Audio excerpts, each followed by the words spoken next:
Hello kiddo, and welcome back to Read Aloud from Ireland, where I read stories aloud from Ireland to you. Let's read Grannysaurus, written by David Walliams and illustrated by Adam Storr. Spike did not expect any of this to happen when Granny asked him to go to bed. Oh my goodness! I wonder what happens next. But wait, we can't start at the end of the story. Let's start at the beginning. Are you ready? Oh, and one more thing before we begin. Don't forget to like and subscribe.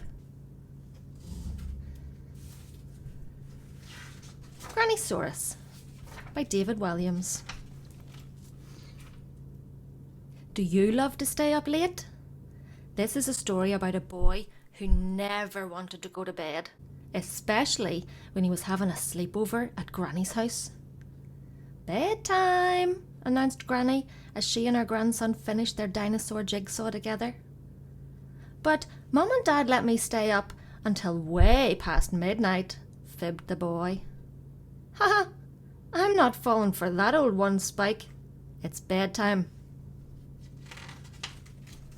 Not fair, he said. How come you're allowed to stay up late? Because I'm much, much older than you. I bet you're as old as this dinosaur, Granny, said Spike cheekily, pointing to the puzzle. Yes, I'm Grannysaurus, so you'd better go to bed. Urgh, she growled like a dinosaur. Spike sprinted up the stairs, dived into his pajamas, and leaped into bed. Grannysaurus is starving! Are there any little juicy ones still wide awake? Came a voice in the dark. Grrr. The boy shut his eyes and pretended to snore. Hush, hush. Then Spike opened one eye and spied the shadow of a dinosaur. He yanked the covers over his head and tried to sleep. However, he woke up to find his bedroom booming. Doof, doof, doof. The whole house was pulsating with music and flashing lights. So he tiptoed down the stairs and opened the living room door. Granny was having a party, and Spike was not invited. It was a dino disco. Grannysaurus was behind the decks, spinning some banging tunes. Well, she was a Spinosaurus. Dinosaurs were moving, dinosaurs were grooving. Still in his pajamas, Spike joined the party. He boogied with a Brontosaurus. He strutted his stuff with a Stegosaurus. And he got on down with a Gigantosaurus. When Grannysaurus spotted her grandson out of bed, she stopped the music. Aww, moaned the disappointed dinosaurs. Spike, go back to bed, ordered Grannysaurus. No, replied Spike, crossing his arms. I'm going to stay up all night and boogie. This is a dinos only disco, she replied. Bedtime. You'll have to catch me first, said Spike. And with that, he raced out of the living room to find a hiding place. In the downstairs loo, there was a tetchy triceratops perusing a paper. Do you mind? On Granny's bed, there was a couple of brachiosauruses bouncing up and down. Boing, boing. Buzz off. And splashing about in the bath was a huge plesiosaurus. Splish, splash, splosh. How dare you?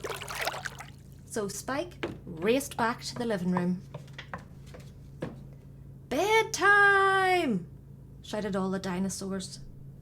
Never, replied Spike, though he was feeling more than a little tired. Then just you wait until Rex arrives, warned Grannysaurus. Rex? You don't mean... Grannysaurus nodded and grinned. Boof, boof, boof. The whole house began to shake. Oh. Spike looked out of the window to see a huge Tyrannosaurus Rex lumbering down the road. Being a T-Rex, he was far too big to fit through the front door. So instead, Rex burst through the wall. Smash! Half the house fell in as dust exploded everywhere. Kaboom! Rexy, said Grannysaurus. Yes, dear, replied Rex. My naughty grandson won't go to bed. It's not fair, yawned Spike. I want to stay up all night and party. You heard your Grannysaurus. Bedtime. Rex reached down to pick up the boy, but Spike was too quick. He charged up the stairs before leaping onto Rex's head. Ah, can't catch me now, he exclaimed. When Grannysaurus stomped up the stairs to grab him, Spike surfed down the dinosaur's back. Woohoo! Send him to bed, Rex, called out Grannysaurus. Right you are. When Spike reached the end of the dinosaur's tail, Rex flipped it. Whip! Ah! The boy was shot into the air. Spike soared high up into the night sky. Oops, muttered T-Rex as they watched him all go. The dinosaur had flicked him so hard that Spike had zoomed all the way round the moon before tumbling back to Earth. No! By a stroke of enormous good fortune, the boy crash-landed straight back onto his own bed. Thump! Oof! Now go to sleep! Called up all the dinosaurs. Not fancying another lap around the moon, Spike yanked the covers over his head and shut his eyes tight. In a moment, he was in a deep, deep sleep.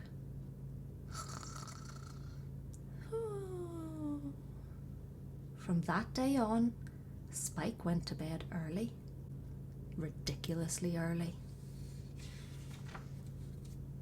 He was determined to be fast asleep before the dinosaurs came out to play for the night. As should you. So come on now. Bedtime. The end. Well, that was fun. Who would have expected that now? A dinosaur disco downstairs. If you fancy another story, here's another David Walliams one over here. Or if you want to try something new, try this one over here. And don't forget to like and subscribe. That way, these videos will pop up for you every day. See you in the next video.